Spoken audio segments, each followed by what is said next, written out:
Turn it up. God said, I need somebody willing to get up before dawn, milk cows, work all day in the fields, milk cows again, eat supper, then go to town and stay past midnight at a meeting of the school board. So God made a farmer. God said, I need somebody willing to sit up all night with a newborn colt and watch it die, then dry his eyes and say, maybe next year. I need somebody who can shake an axe handle from a persimmon sprout, shoe a horse with a bucket car tire, who can make harness out of hay, wire, feed sacks, and shoe straps, who planting time and harvest season will finish his 40-hour week by Tuesday noon and then painting from tractor back put in another 72 hours. So God made a farm. God said, I need somebody strong enough to clear trees and heave bales, yet gentle enough to yean lambs and wean pigs and tend the pink-combed pullets who will stop his mower for an hour to splint the broken leg of a meadowlark. So God made a farm. It had to be somebody who would plow deep and straight and not cut corners. Somebody to seed, weed, feed, breed, and rake and disc and plow and plant and tie the fleece and strain the milk. Somebody who'd lay the family together with the soft, strong bonds of sharing.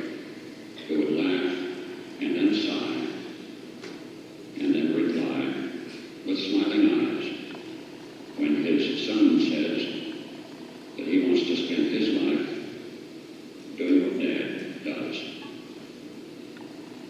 So God made a farmer.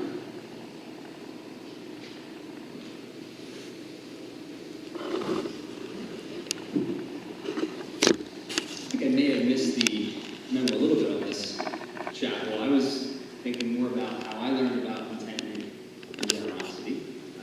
So hopefully that fits. And so yeah, what I've prepared to share. Some of you may remember seeing this commercial a few years ago in the Super Bowl.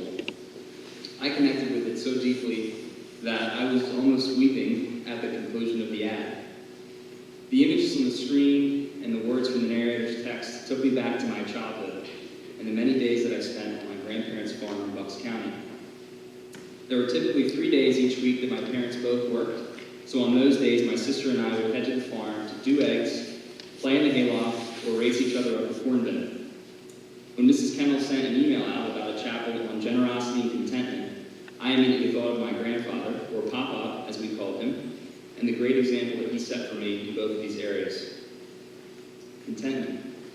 I learned about contentment from both of my grandparents through the way that they lived their lives and how they invested their resources, which by my observation was almost never on themselves.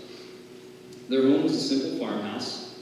Their car was a very old Oldsmobile.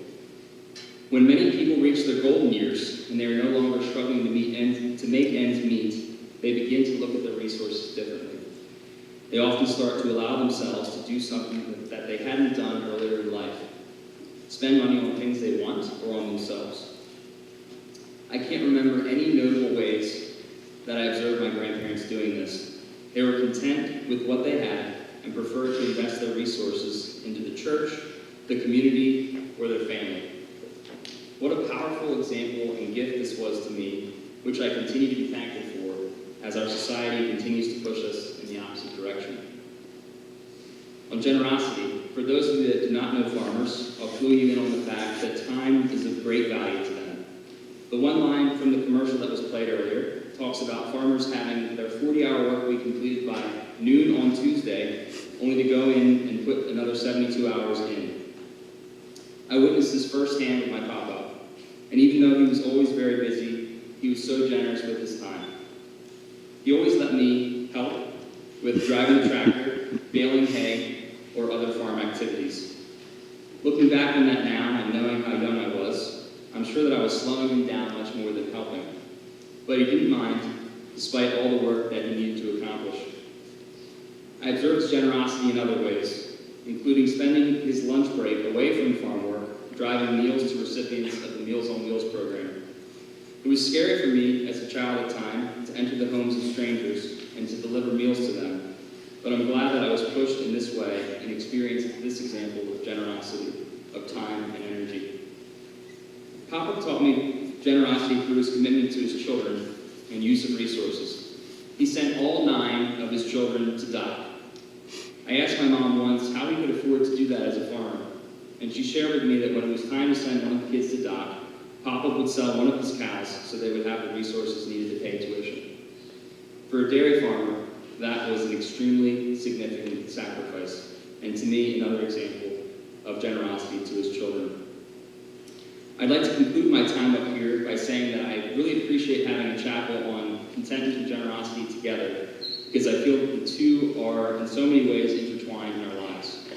Being content with what we have fuels generosity. As we become more content and aware of the many blessings in our lives, it helps us to recognize the abundance that we do have and empowers us to give more generously in a variety of ways. Thank you.